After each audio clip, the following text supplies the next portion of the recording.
கங்கா கொஞ்சம் கொஞ்சமா சந்திரமுகிய மாறுறா அப்படின்னு super star Rajinikanth sir Chandramukhi படத்துல சொல்லுவாங்க. அந்த மாதிரி இன்னைக்கு தமிழ்நாட்டு அரசியல்ல தன்னை தூய சக்தின்னு சொன்ன தில்லாலங்கடி சக்தி தாவேகா வந்து தூய சக்தியா இருந்து இன்னைக்கு எப்படி தீய சக்தியா மாறுங்கிறதுக்கு நாம எல்லாம் பார்த்து தான் இருக்கிறோம். அன்னைக்கு இந்த தீய சக்தியா இருந்த திமுக கிட்ட இருந்த விசிகா, கம்யூனிஸ்ட், காங்கிரஸ் இன்னைக்கு தூய சக்தியான தாவேகா கூட சேர்ந்து தாவேகாவும் இன்னைக்கு தூய சக்தியா இருக்குது. தூய சக்தி மட்டும் கிடையாது, தமிழ்நாட்டின் மிகப்பெரிய தில்லாலங்கடி சக்தியாகவும் மாறிக்கொண்டிருக்குது. இதுக்கு வந்து என்ன உதாரணம்னா, இதே விசிகால இருக்கிற தோல் திருமாவளவன் எதுக்கு மக்கள் இந்த மாதிரி திருட்டு தலைவர்களை எல்லாம் நம்பக்கூடாதுங்கிறதுக்கு நான் சொல்றேன்.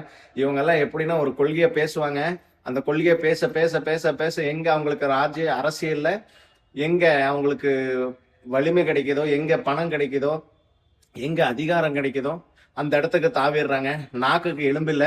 அதை வந்து இந்த தலைவர்கள் சுத்தமா பேசுறாரு. இதே விசிகாவின் தலைவர் தோல் திருமாவளவன் எலெக்ஷனுக்கு முன்னாடி என்ன சொன்னாரு, இதே விஜய் அவர்களை வந்து இது வந்து ஒரு பிஜேபி பி டீம், இந்த மாதிரி ஒரு கட்சி இருக்கக்கூடாது, அழியக்கூடாது. இன்னைக்கு வந்து தம்பி விஜய் அவர்களுங்கிறாங்க. இதுதான் அரசியல். மக்கள் புரிஞ்சுக்கணும், தலித்தை பேசுறவங்க புரிஞ்சுக்கணும். இவங்க வந்து அரசியல் வந்து மக்களை ஏமாத்துறதுக்கு மட்டும்தான் செய்றீங்க நீங்க.